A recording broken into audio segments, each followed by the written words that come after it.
Hello दोस्तों, स्वागत है आपका अपने यूट्यूब चैनल कंपटीशन जीएस पर। दोस्तों आज इस वीडियो में पढ़ने वाले हैं रेलवे के एनटीपीसी सीबीटी 1 के एग्जाम के लिए 30 के 30 क्वेश्चन दोस्तों जनरल अवेयरनेस के, जो कि आपके दोस्तों बहुत आपके लिए इंपॉर्टेंट है। ये क्वेश्चन दोस्तों, ये जो 30 के 30 क्वेश्चन मैंने दोस्तों लिया है, ये जितने भी आपके रेलवे के अभी तक एग्जाम हुए, जैसे कि मैं बात करूँ ग्रुप डी दोस्तों आपका हो गया, एएसएम हो गया, एएलपी हो गया, जितने भी एग्जाम हुए, टिकट कलेक्टर टीसी हो गया, जितना भी हुआ है दोस्तों, उन सबसे दोस्तों मैंने ये क्वेश्चन चुन के लिया है प्रीवियस ईयर। ठीक है दोस्तों, तो ये दोस्तों आप ये वीडियो आपके लिए बहुत हेल्पफुल होने वाला है, जो कि एनटीपीसी के सीबीटी 1 में आ सकता है। ठीक है दोस्तों, चलिए दोस्तों हम पहले क्वेश्चन के साथ स्टार्ट करते हैं।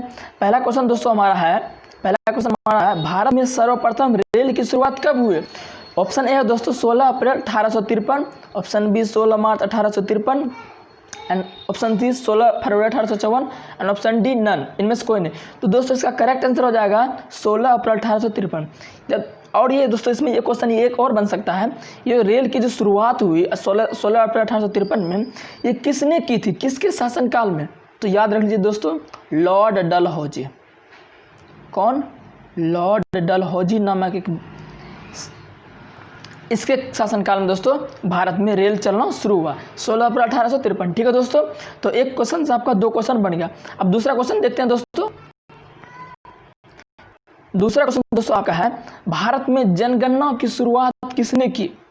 ऑप्शन ए है दोस्तों lord Mayo, lord Lytton, lord Curzon, या ऑप्शन डी इनमें से कोई नहीं। तो दोस्तों इसका करेक्ट आंसर हो जाएगा लॉर्ड मेयो। यानी कि दोस्तों ये जो भारत में जनगणना की शुरुआत हुई थी, लॉर्ड मेयो ने करवाए थे।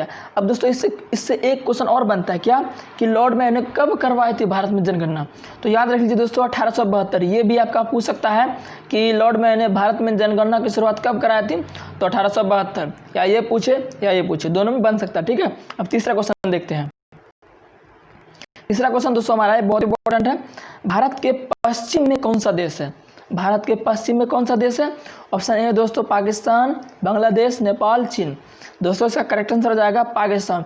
जो पाकिस्तान दोस्तों है, ये पाक दोस्तों भारत की किस दिशा में है? भारत के पश्चिम दिशा में दोस्तों। किस दिशा में? पश्चिम दिशा में। ठीक है दोस्तों, तो नेक्स्ट क्वेश्चन चलते हैं। नेक्स्ट क्वेश्चन दोस्तों हमारा है कि जब कोई भी वस्तु गतिमान हो तो उसमें होती है, इसके कहने का मतलब ये है, जब कोई वस्तु गतिमान होती है तो उसमें कौन सी ऊर्जा प्राप्त होती है? गतिज ऊर्जा होती है, स्थितिज ऊर्जा होती है, या दोनों होती है, या डी इनमें से कोई नहीं। तो दोस्तों याद रखिएगा, जब भी कोई वस्तु गति में हो तो उसमें हमेशा गतिज ऊर्जा होती है। क्या होती है? गतिज ऊर्जा। अच्छा, इससे एक क्वेश्चन और बन सकता है, आपको पूछ लिया गतिज ऊर्जा का सूत्र क्या होता है? तो याद रख लीजिए, गतिज ऊर्जा का दोस्तों सूत्र होता है 1/2 mv²। ये गतिज ऊर्जा का दोस्तों सूत्र हुआ। ठीक है दोस्तों, जहाँ m दोस्तों द्रव्यमान हो गया वस्तु का, v क्या हो गया? वस्तु का वेग। ठीक है, इसको भी याद रख लीजिए, बार बार पूछता है ये गतिज ऊर्जा का सूत्र क्या होता है? तो 1/2 mv²। ठीक है, अब चलिए नेक्स्ट क्वेश्चन की ओर। नेक्स्ट क्वेश्चन दोस्तों हमारा है, ये बहुत ही दोस्तों इंपॉर्टेंट है, बार बार पूछता है। एक राज्य के राज्यपाल होने के लिए न्यूनतम आयु होनी चाहिए। इससे कहने का मतलब ये है, जो राज्य होता है, कोई भी राज्य ले लो, भारत में वर्तमान कितने राज्य दोस्तों? 28 राज्य हैं। तो 28 राज्यों में एक जो राज्यपाल होगा, उसमें जो उसको राज्यपाल बनेगा, तो उसका आयु मिनिमम कितना होना चाहिए? तो इसका करेक्ट आंसर हो जाएगा दोस्तों 35 वर्ष। राज्यपाल होने के लिए उसको 35 वर्ष होना जरूरी है। ठीक है दोस्तों, चलिए नेक्स्ट क्वेश्चन की ओर। अच्छा, ये बताइए आप, राज्यपाल की नियुक्ति कौन करता है? आप इसको कमेंट में बताइएगा, राज्यपाल की नियुक्ति कौन करता है? इसको आप कमेंट में बताइएगा। ठीक दोस्तों, नेक्स्ट क्वेश्चन दोस्तों, बसपा पार्टी के संस्थापक कौन थे?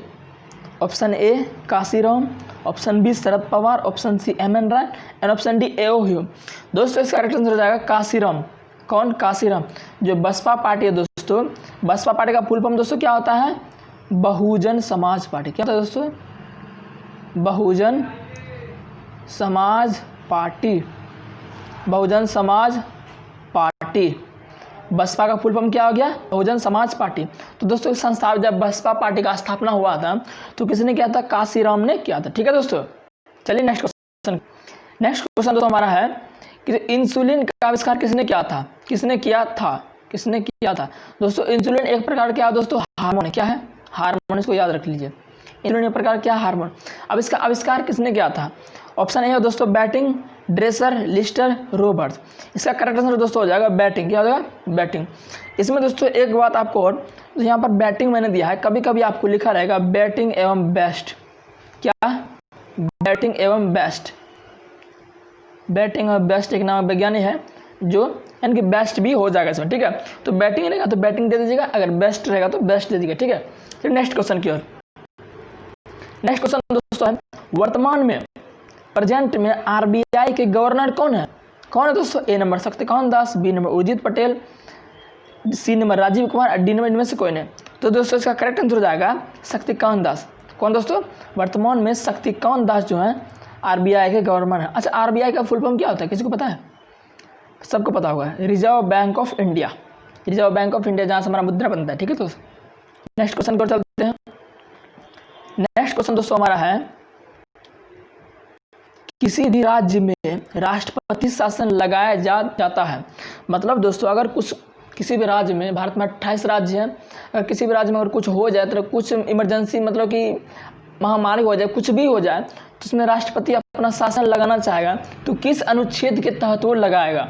तो दोस्तों याद रख लीजिए, अनुच्छेद 356 जो है, इसके तहत किसी भी राज्य में राष्ट्रपति अपना शासन लगा सकता है, ठीक है। दोस्तों अभी हाल ही में दोस्तों जम्मू कश्मीर में लगभग 6-7 महीने दोस्तों लगाया था ना, जो अभी रामनाथ कोविंद ने लगाया था जम्मू कश्मीर राष्ट्रपति शासन, तो 356 अनुच्छेद के तहत राष्ट्रपति किसी भी राज्य में राष्ट्रपति शासन लगा सकता है, ठीक है दोस्तों। नेक्स्ट क्वेश्चन दोस्तों हमारा है, निम्न में भारत किसके साथ अंतर्राष्ट्रीय सीमा साझा नहीं करता है? चलिए ऑप्शन देखते हैं दोस्तों इसका हम। ऑप्शन दोस्तों यहाँ है दोस्तों, मतलब क्या रहा है, भारत जो है कौन, भारत किसके साथ सीमा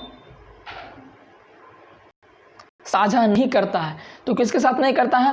पाकिस्तान के साथ तो ऑटोमेटिक करता है दोस्तों, ठीक है, पाकिस्तान के साथ करता है। अब बात है हमारी बांग्लादेश के साथ करता है, श्रीलंका के साथ नहीं करता है। तो इसका करेक्ट आंसर दोस्तों श्रीलंका हो जाएगा। भारत जो है श्रीलंका के साथ अपना बॉर्डर साझा नहीं करता, ठीक है। फिर नेक्स्ट क्वेश्चन की ओर। नेक्स्ट क्वेश्चन दोस्तों हमारा है, जयसमंद झील, कौन सा झील दोस्तों? जयसमंद झील। जयसमंद झील स्थित है। जयसमंद झील कहाँ स्थित है? राजस्थान, बिहार, महाराष्ट्र, तमिलनाडु। तो दोस्तों इसका करेक्ट आंसर हो जाएगा राजस्थान। जयसमंद झील कहाँ है? राजस्थान में, ठीक है दोस्तों। चलिए नेक्स्ट की ओर। अच्छा, हमें विटामिन डी प्राप्त होता है। हमें विटामिन डी प्राप्त होता है किससे? सूर्य की किरणों से, घर की बल्ब से, पौधों से, या इनमें से कोई नहीं। याद रखिए दोस्तों, इसको VBI कर लीजिए, बार बार आता है एग्जाम में, इसको VBI कर लीजिए आप। तो हमें विटामिन डी जो प्राप्त होता है वो सूर्य की किरणों से। किससे? सूर्य की किरणों से। सुबह सुबह सूर्य की किरण निकलते हैं, आप वहाँ अगर उसके जो जहाँ धूप अब निकल रहा है वहाँ अगर बैठ जाएंगे तो आपको विटामिन डी की कमी नहीं रहेगी, ठीक है दोस्तों। अच्छा, विटामिन डी की कमी से रोग कौन सा होता है यह बताइए, तो आप इसको कमेंट बताइएगा। विटामिन डी जो है, एक मिनट दोस्तों, विटामिन डी की कमी से कौन सा रोग होता है? तो चलिए मैं बता, इसका जो रिकेट्स एक नाम बीमारी है दोस्तों, रिकेट्स नामक बीमारी, इसमें हड्डी टेढ़ा वेरा हो जाता है। तो विटामिन डी अगर आपके शरीर में कमी हो जाती है तो आपको रिकेट्स बीमारी बहुत जल्दी पकड़ लेता है, ठीक है दोस्तों। इस बीमारी को छुटाने के लिए हमें सूर्य की किरणों की जरूरत है, ठीक है। चलिए नेक्स्ट की ओर। नेक्स्ट दोस्तों हमारा है, पृथ्वी को क्या, पूरे पृथ्वी को यानी अर्थ जो प्लेनेट है, पूरे पृथ्वी ग्रह को कितने जोन में बांटा गया है? तो दोस्तों इसका करेक्ट आंसर हो जाएगा 24 जोनों में। कितने? 24 जोनों में बांटा गया है पृथ्वी को, पूरे पृथ्वी को, ठीक है। चलिए नेक्स्ट की ओर। नेक्स्ट जो हमारा है, ये भी बहुत इंपॉर्टेंट क्वेश्चन है, पौधों की रेखीय वृद्धि दर मापी जाती है। मतलब पौधे अगर रेखीय दिशा में वृद्धि कर रहे हैं तो उसको जो मापने वाला यंत्र है तो कैसे मापेंगे? ऑप्शन है auxanometer, option B odometer, option C manometer. दोस्तों इसका करेक्ट आंसर हो जाएगा ऑक्जेनोमीटर। तो पौधों में जो रेखीय वृद्धि होती है ना, तो ये ऑक्जेनोमीटर द्वारा हम माप सकते हैं, ठीक है। नेक्स्ट दोस्तों हमारा है, नेक्स्ट सबसे पहले कृत्रिम उपग्रह किसने छोड़ा था? कृत्रिम बोला तो मानव द्वारा, यानी कि आर्टिफिशियल दोस्तों, आर्टिफिशियल यानी कि मानव द्वारा जो उससे पहले कृत्रिम बनाया गया था, किसने छोड़ा था? किसने छोड़ा था? ये रूस ने छोड़ा था। किसने छोड़ा था? रूस ने छोड़ा, ठीक है। अच्छा, रूस के बारे में आपको कुछ जानकारी देता हूँ। रूस का दोस्तों राजधानी क्या होता है? पेरिस नहीं, सॉरी,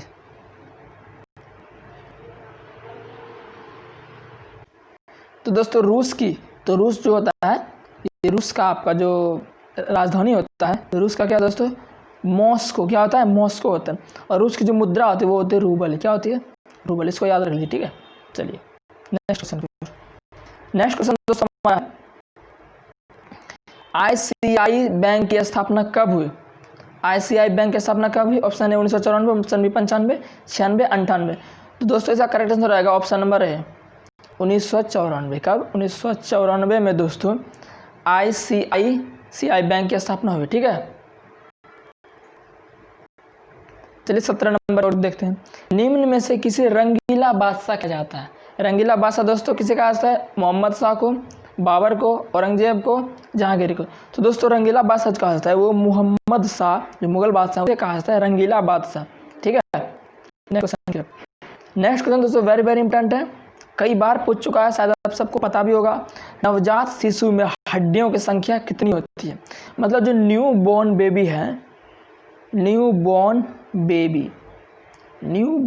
बेबी जो उसमें जो हड्डियों की संख्या होती है, बोन्स की संख्या कितनी होती है? 300 होती है, 206 होती है, 207 होती है या 208 होती है? तो याद रख लीजिए दोस्तों, जो न्यू बॉर्न बेबी है उसमें जो हड्डियों की संख्या होती है, बोन्स की संख्या, वो 300 होती है। अब दोस्तों आप बात करेंगे पुरुष जो मतलब कि बड़े हो जाते हैं 10-12 साल के, उसमें कितना रहता है? 206 रहता है। कितना रहता है? 206 रहता है। अब देखिए 206 दोस्तों कैसे हो जाता है? 206 किस में रहता है? हमारे शरीर में, जैसे आप सबके शरीर में मनुष्य जो जवान हो जाता है, बूढ़े हो जाते हैं, जवान मान चलिए, उसमें 206 रहते हैं। जो बच्चे होते हैं ना उसका भी 206 हो जाते हैं। अब बच्चे को क्या करते हैं, जब उसको क्या होता है, मालिश करते हैं ना उसको, बार बार घसते तेल वेल से, तो उसका धीरे धीरे घटते कितना हो जाता है? 206 हो जाता है, ठीक है दोस्तों। चलिए नेक्स्ट क्वेश्चन की ओर। अच्छा, ये क्वेश्चन आप सब जरूर आंसर दीजिए दोस्तों, उम्मीद करता हूं सकेंगे आप। देखते हैं इसको सर। बूढ़े लोगों की हड्डियां क्यों कमजोर हो जाती है? जब हम बूढ़े होने लगते हैं तो हमारी हड्डियां जो वो कमजोर होने लगती है। ऐसा क्यों होता है? कैल्शियम की कमी कारण, कोबाल्ट की कमी कारण, आयोडीन की कमी कारण, या फिर इनमें से कोई नहीं? याद रखिए दोस्तों, जो हम जो बूढ़े होने लगते हैं तो हड्डी जो कमजोर होती है ना, वो कैल्शियम की कमी कारण। किसके? कैल्शियम का, यानी कि Ca। अब Ca की बात करें दोस्तों तो Ca का परमाणु संख्या कितना होता है? 20 होता है। कितना होता है? 20। और इसका परमाणु द्रव्यमान दोस्तों 40 होता है। कितना होता है? 40 होता है, ठीक है दोस्तों। ये क्या धातु है, ठीक है दोस्तों। चलिए नेक्स्ट है हमारा, केंद्रक की खोज किसने की? केंद्रक की खोज किसने की? रॉबर्ट हुक ने, रॉबर्ट पैटिंसन ने, रॉबर्ट ब्राउन ने या स्लाइडन ने? इसका करेक्ट आंसर हो जाएगा रॉबर्ट ब्राउन ने। जो केंद्रक हमारा है नाभिक, उसी नाभिक जो केंद्रक उसकी खोज किसने की? रॉबर्ट ब्राउन ने की। अच्छा ये बताइए, रॉबर्ट हुक ने किस चीज़ की खोज की थी? किसकी की थी? सेल की खोज की थी। किसकी? सेल की। रॉबर्ट हुक ने सेल की खोज की, जिसे हम कोशिका बोलते हैं। कब की थी? 1665 में। तो यहाँ से भी क्वेश्चन आपका बन सकता है, ठीक है दोस्तों। अच्छा, अक्रिय गैस के बारे में कौन सा कथन सही है? अक्रिय गैस के बारे में कौन सा कथन सही है? मतलब अक्रिय गैस दोस्तों हमारा है, इसके बारे में कौन सा कथन सही है? चलिए हम कथन देखते हैं दोस्तों। इसका कथन ये रहा आपका, अक्रिय गैस के बारे में कौन सा कथन सही है? ये रासायनिक अभिक्रिया में भाग लेकर यौगिक बनाती है। कभी नहीं दोस्तों, अक्रिय गैस जो रासायनिक अभिक्रिया में कभी भाग नहीं लेते। इनके बाह्य कक्ष में 3 इलेक्ट्रॉन होते हैं, कभी नहीं। इनको शून्य समूह कहते हैं। बिल्कुल, इनको हम शून्य समूह कहते हैं। इनको हम क्या कहते हैं? शून्य समूह कहते हैं। इसलिए इसका आंसर सी हो जाएगा। अच्छा बताइए, शून्य समूह से हम क्यों कहते हैं? चलिए, अक्रिय गैस दोस्तों कितना है?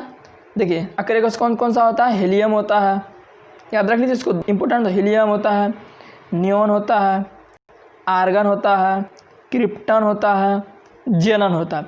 ये जो आप 6 गैस देख रहे हैं, ये सब क्या है? अक्रिय गैस। इसको हम इनर्ट गैस भी बोलते हैं, या उत्कृष्ट गैस, या नोबेल गैस बोलते हैं। इसको हम शून्य समूह क्यों बोलेंगे दोस्तों?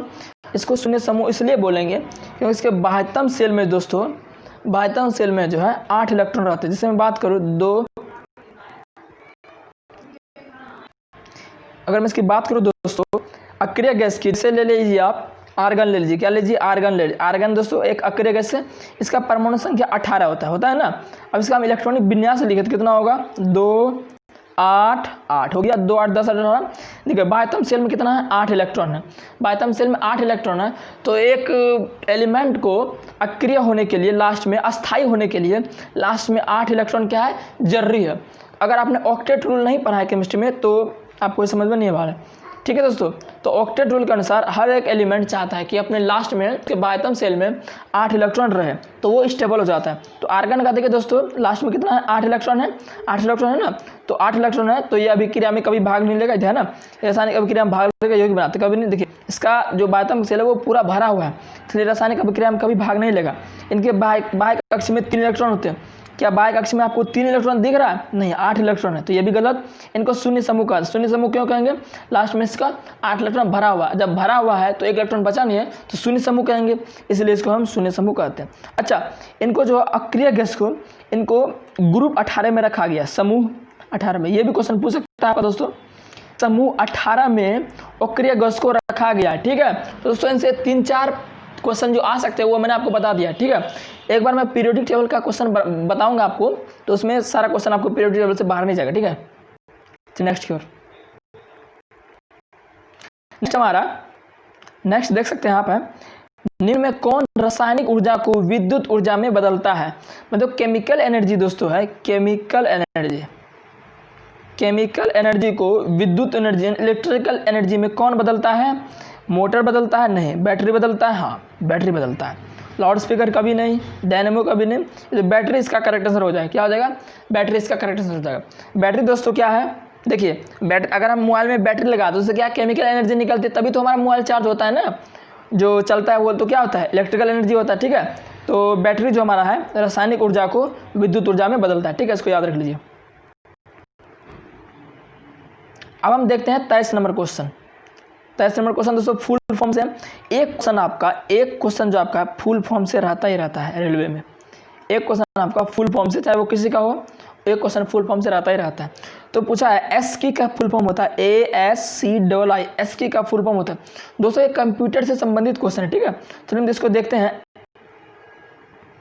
ऑप्शन नंबर ए है आपका American standard code for information interchange, तो दोस्तों इसका करेक्ट आंसर ये हो जाएगा, ऑप्शन नंबर ए हो जाएगा। इसको याद रख लीजिए, इसको कॉपी में आप लिख लीजिए, ठीक है। इसको मैं ज़्यादा ऑप्शन नहीं दिया हूँ, तो क्या हो जाएगा, ए से अमेरिकन, एस से स्टैंडर्ड और सी से कोड, फोर्थ ऑप्शन आएगा आई से इंफॉर्मेशन, फिर आई से इंटरचेंज।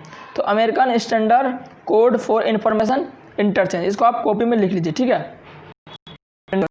नेक्स्ट हमारा 24 नंबर क्वेश्चन है, ये भी बहुत इंपॉर्टेंट है। भारत में समुद्र का सबसे बड़ा उत्पादक राज्य, मतलब समुद्र का जो सी का सबसे बड़ा उत्पादक राज्य कौन है, तमिलनाडु है, आंध्र प्रदेश है, केरल है, गुजरात है। तो याद रख लीजिए केरल जो हमारा है ये समुद्र का सबसे बड़ा उत्पादक राज्य, ठीक है। अब देख 25 नंबर क्वेश्चन दोस्तों, मैंने इसका ऑप्शन नहीं दिया है, ये क्वेश्चन आपको कमेंट में बताना है। टमाटर का लाल रंग किसके कारण होता है, बहुत इंटरेस्टिंग क्वेश्चन है। टमाटर का लाल रंग किसके कारण होता है, ये आपको कमेंट बॉक्स में जरूर बताइएगा, ठीक है। अच्छा फिर नेक्स्ट देखते हैं, देश में प्रथम विद्युत रेल कब चलाई गई।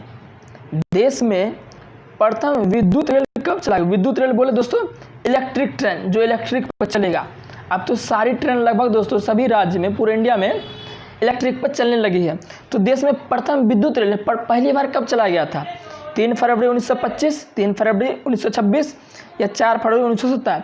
तो याद रख लीजिए दोस्तों, इसका जो करेक्ट आंसर हो जाएगा 3 फरवरी 1925 को दोस्तों देश में प्रथम विद्युत रेल चलाया गया। अच्छा कहाँ से कहाँ चलाया गया था, मुंबई VT से, कहाँ दोस्तों, मुंबई VT से, मुंबई VT से कुर्ला के बीच चलाया गया था, मुंबई VT से कुर्ला के बीच चला गया था। 27 नंबर क्वेश्चन देखिए आप, भारत में पहले सीमेंट कारखाना कहाँ लगाया गया। भारत में सीमेंट कारखाना, अब तो बहुत जगह सीमेंट कारखाना हो गया, सबसे पहले कहाँ लगाया गया था ये बताइए आप। तो मैसूर में, मद्रास में, भोपाल में, कलकत्ता में। तो दोस्तों मद्रास जो हमारा है यहाँ सबसे पहले दोस्तों सीमेंट कारखाना लगाया गया था भारत में, ठीक है दोस्तों। मद्रास कहाँ है दोस्तों, तमिलनाडु में, ठीक है। तो मद्रास कहाँ है, तमिलनाडु में, TN। 28 नंबर क्वेश्चन देखिए दोस्तों आप, वर्तमान में तमिलनाडु राज्य में कितने जिले हैं। ये भी क्वेश्चन दोस्तों आपका बनता ही बनता है, पूछ लेगा किसी राज्य में कितने जिले हैं, ठीक है, ये भी आपको पूछ लेते हैं। तो याद रख लीजिए तमिलनाडु में जो वर्तमान में 38 जिले, कितने हैं, 38 जिले हैं वर्तमान में तमिलनाडु में।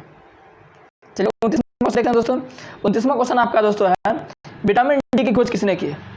विटामिन डी की खोज किसने की। अभी मैंने दोस्तों आपको विटामिन डी के बारे में कुछ इन्फॉर्मेशन दी थी।